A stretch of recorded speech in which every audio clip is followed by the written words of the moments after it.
Saudi pro লিগে আল উকদুদের বিপক্ষে আল নাসরের জয়ে ৩-১ গোল করে নতুন বছরের শুরুটা দারুণ করলেন ক্রিস্টিয়ানো রোনালদো। পেনাল্টি থেকে একটি গোল করে তিনি পেশাদার ফুটবলে টানা ২৪তম বছরে গোলের রেকর্ড গড়লেন। রোনালদোর করা দলের দ্বিতীয় গোলের পাশাপাশি লিভারপুলের সাবেক তারকা সাদিও মানে জোড়া গোল করেন, যা আল নাসরকে মূল্যবান ৩ পয়েন্ট এনে দেয়। ম্যাচের পর সামাজিক যোগাযোগ মাধ্যম এক্স এ রোনালদো লিখেছেন, সেরা উপায়ে বছর শুরু করলাম। ২০০২ সালে স্পোর্টিং সিপির হয়ে মোরেইরেন্সের বিপক্ষে নিজের প্রথম গোল করেছিলেন রোনালদো। সেই থেকে Manchester United, Real Madrid, Juventus, Al Nassr এবং পর্তুগালের জাতীয় দলের হয়ে ৯০০-র বেশি গোল করেছেন তিনি। এই জয়ের ফলে আল নাসর পয়েন্ট তালিকায় তৃতীয় স্থানে উঠে এসেছে। যদিও সমান পয়েন্ট নিয়ে আল কাদসিয়াও রয়েছে, তবে তারা একটি ম্যাচ কম খেলেছে।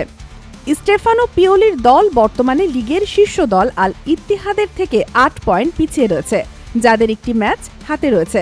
রোনালদোর এই অসাধারণ পারফরমেন্স প্রমাণ করে বয়স শুধুমাত্র একটি সংখ্যা এবং তিনি এখনও শীর্ষ পর্যায়ে প্রতিদ্বন্দ্বিতা চালিয়ে যাচ্ছেন।